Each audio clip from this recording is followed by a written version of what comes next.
Good day, viewers, and welcome to another session of the Green Chronicles. In past episodes, we've been talking about the different types of green solutions available to us.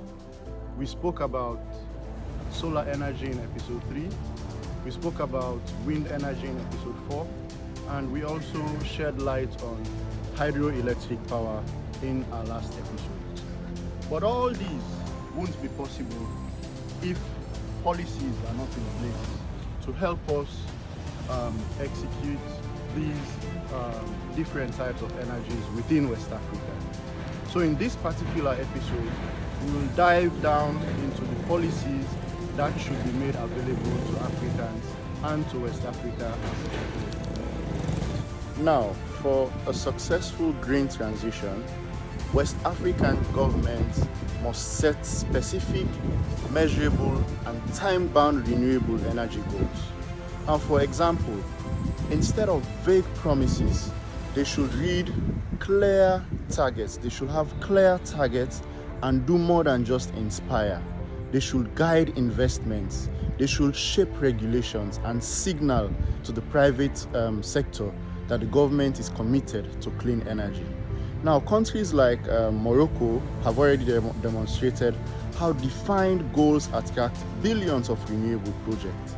In West Africa, such targets could be tied to regional strategies under ECOWAS's renewable energy policy, ensuring that no country is left behind in this transition. We also look at financial incentives and market support. Now, renewables often require high upfront investment, even if they pay off in the long term. This is where smart financial policy comes in.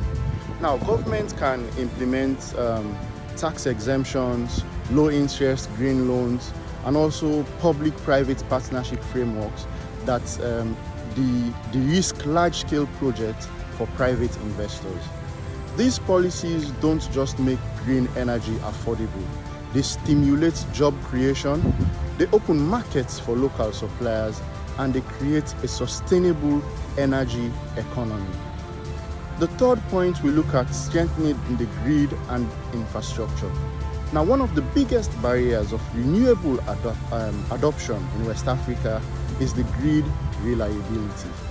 Now, solar farms, wind parks can only deliver their full potential if the transmission and distribution networks can carry and balance that power. Now, policy actions should focus on grid modernization, decentralized mini-grids, net metering laws, and with strong infrastructure, renewable energy becomes a stable, dependable source and not just a backup. Our fourth point, we look at environmental safeguards and social safeguards. Now, green energy must be truly green, that is environmentally and socially. Policy should require that renewable projects conduct ESIA, that's environmental, social, and impact assessments before construction.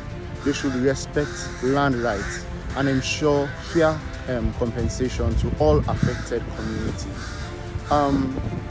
Government should also ensure that they integrate biodiversity protection measures, especially in ecologically sensitive areas.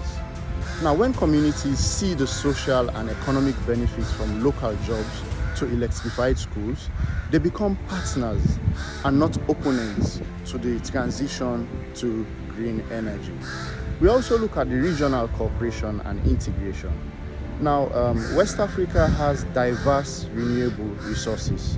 Some countries have strong wind corridors, whilst others have abundance of sunshine. Others also have abundance of rivers. But without cross-border cooperation, resources can't be shared effectively. Now, regional policy coordination could enable cross-border power trading in West Africa. For example, we have the CLSG line that runs through, that comes from Cote d'Ivoire and runs through Liberia, Sierra Leone, and Guinea. Right? Regional policy coordination should enable or could enable cross-border foreign trade. Now, solar, hydro, wind power, they can all transform West Africa, but only if the policies match the ambitions. With clear targets, financial support, strong infrastructure, safeguards, regional cooperation, and local innovation, the region can leapfrog into clean, secure, and prosperous energy. Now, just as in episodes 3, 4, and 5, where we explored what's possible, this episode reminds us that possibility becomes reality only through action and smart governance. The future is waiting, and West Africa has the pen to write its own energy story. Thank you. Like, share, comment, and stick to my channel for the next episode.